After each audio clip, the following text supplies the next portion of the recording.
नमस्कार, मैं हूं अंकुर और आप देख रहे हैं सत्य हिंदी का न्यूज बुलेटिन। एक नजर अब तक की सुर्खियों पर। ब्रिटेन के प्रधानमंत्री ऋषि सुनक ने कथित तौर पर आंतरिक मंत्री सोहेला ब्रेवरमैन को बर्खास्त कर दिया है। यह घटनाक्रम लंदन पुलिस पर फिलिस्तीनी समर्थक प्रदर्शनकारियों से निपटने के दौरान पक्षपात का आरोप लगाने के बाद आया है। ब्रेवरमैन ने पिछले सप्ताह ये भी सुझाव दिया था कि सड़कों पर रहने वाले कुछ बेघर लोग उसी जीवन शैली पसंद करते हैं, इसलिए सड़कों पर रहते हैं। इस टिप्पणी ने यूके की इस मंत्री की बर्खास्तगी की मांग को बढ़ा दिया था।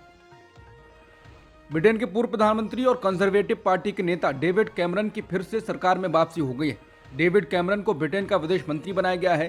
प्रधानमंत्री ऋषि सुनक ने अपनी कैबिनेट में फेरबदल किया है। गृह मंत्री सोहेला ब्रेवरमैन को पद से हटा दिया गया है। डेविड कैमरन साल 2010 से 2016 के बीच ब्रिटेन के प्रधानमंत्री थे। मंत्री बनाए जाने के बाद प्रधानमंत्री निवास 10 डाउनिंग स्ट्रीट से बाहर निकलते हुए डेविड कैमरन मुस्कुराते हुए नजर आए। बीबीसी की रिपोर्ट के अनुसार गजा में इजरायली सैनिकों और हमास लड़ाकों के बीच लड़ाई का केंद्र बने अल शिफा अस्पताल में और मरीजों की मौत हुई है। डॉक्टरों ने बताया है कि शहर के इस मुख्य अस्पताल में बिजली न होने की वजह से कई और मरीजों की जान चली गई है। हमास संचालित स्वास्थ्य मंत्रालय का कहना है कि मरने वालों में 6 समय से पहले जन्मे बच्चे भी शामिल हैं, जिनका इंक्यूबेटर बिजली न होने की वजह से बंद करना पड़ा है।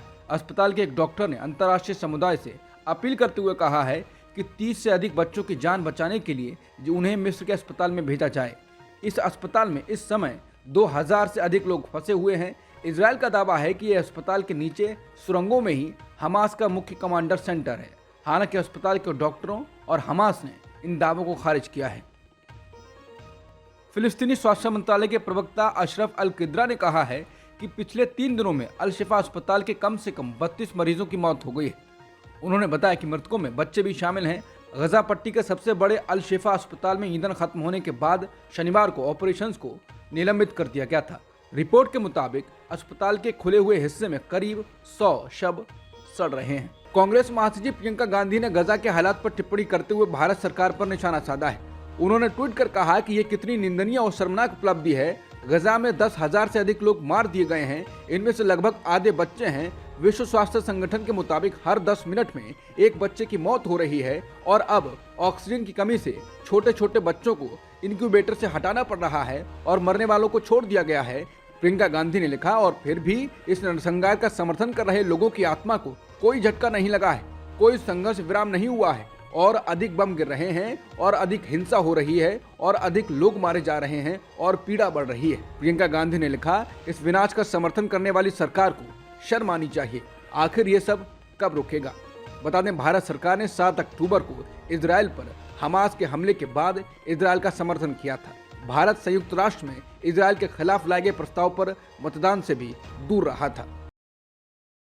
प्रधानमंत्री मोदी ने सोमवार को छत्तीसगढ़ के मुंगेली में एक चुनावी रैली को संबोधित किया। इस दौरान उन्होंने छत्तीसगढ़ की भूपेश बघेल सरकार और कांग्रेस पर जमकर हमला किया है। उन्होंने कहा है कि छत्तीसगढ़ से कांग्रेस के जाने का काउंटडाउन शुरू हो गया है। उन्होंने दावा किया है कि 3 दिसंबर को आने वाले चुनाव नतीजे के बाद छत्तीसगढ़ में भाजपा की सरकार बनने जा रही है। उन्होंने कहा कि कांग्रेस ऐसी पार्टी है जहां सत्ता के लिए एग्रीमेंट होता है। कांग्रेस पार्टी के पुराने और समर्पित लोग आज किनारे पर बैठे हैं। ऐसे लोग भी आज गुस्से में हैं। ये गुस्सा सिर्फ पार्टी में नहीं बल्कि राज्य के आम लोगों में भी है। पीएम ने कहा कि दिल्ली से आने वाले पत्रकार और राजनीतिक विश्लेषक कह रहे हैं कि छत्तीसगढ़ में मुख्यमंत्री खुद चुनाव हार रहे हैं।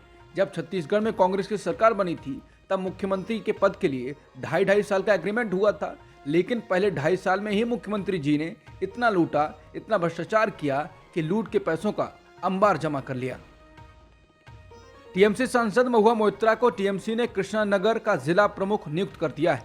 टीएमसी का यह फैसला ऐसे वक्त में आया है जब Mahua Moitra cash for query मामले में भारी विवाद में फंसी हुई हैं। कृष्णानगर उनके लोकसभा क्षेत्र के अंतर्गत आता है।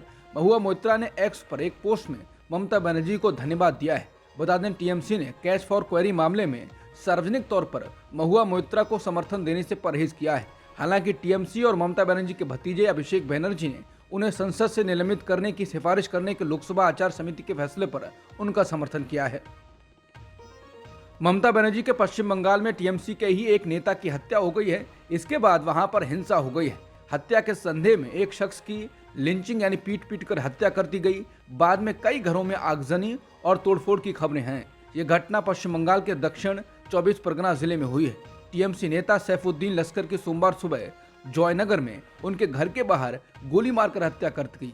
लश्कर जॉयनगर के बामुंशी क्षेत्र में तृणमूल इकाई के प्रमुख थे और उनकी पत्नी पंचायत प्रधान हैं।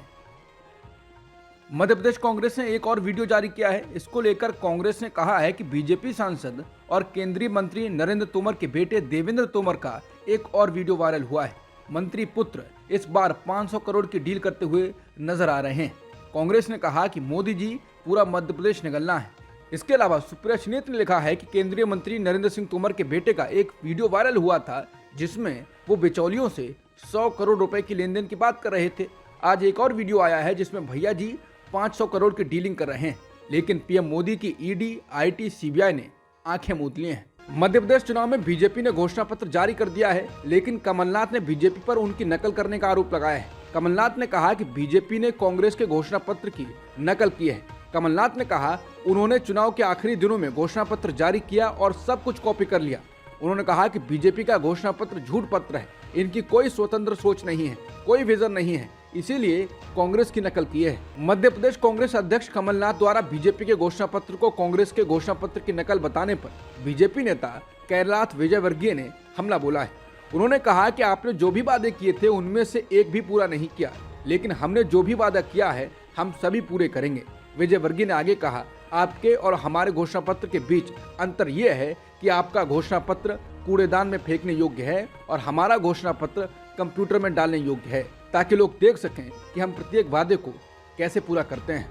राजस्थान के बाड़मेर जिले के चौहटन सीट से भाजपा के प्रत्याशी आदूराम मेघवाल ने लोगों से फर्जी वोटिंग करने की बात कह दी है।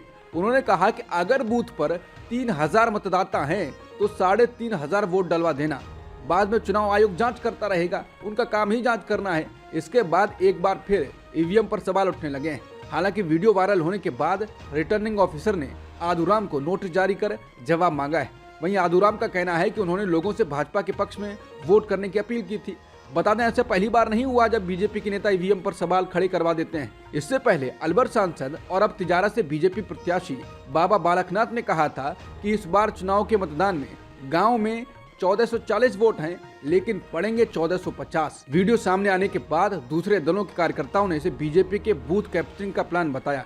बता दें, बीजेपी प्रत्याशी कई बार ऐसे बयान देते रहे हैं। इससे पहले तेलंगाना में बीजेपी के नेता और निजामाबाद के सांसद डी अरविंद ने कहा था कि अगर आप अपना वोट किसी और पार्टी को देते हैं तो भी मैं ही जीतूंगा, अगर आप कांग्रेस को वोट देंगे तो भी कमल ही जीतेगा। इसके बाद कांग्रेस ने इस मुद्दे को उठाया था। उत्तराखंड में यमुनोत्री नेशनल हाईवे पर बन रही एक सुरंग के धंस जाने से उसमें काम कर रहे लगभग 40 मजदूर फंस गए। मजदूरों को बचाने का काम जारी है। उत्तरकाशी के सर्किल ऑफिसर प्रशांत कुमार ने सोमवार को बताया कि सुरंग के अंदर 40 लोग फंसे हुए हैं, सभी सुरक्षित हैं। हमने उन्हें ऑक्सीजन और पानी उपलब्ध कराया है।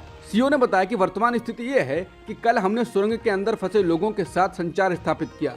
हम सुरंग के अंदर लगभग 15 मीटर तक चले गए और लगभग 35 मीटर अभी भी तय करना बाकी है। हर कोई सुरक्षित है। हमने ऑक्सीजन और पानी उपलब्ध कराया है। हम सुरंग के अंदर जाने के लिए बगल में अपना रास्ता बना रहे हैं। अब तक की सुर्खियों में इतना ही। बाकी खबरों के लिए बने रहिए सत्यहिंदी.com के साथ।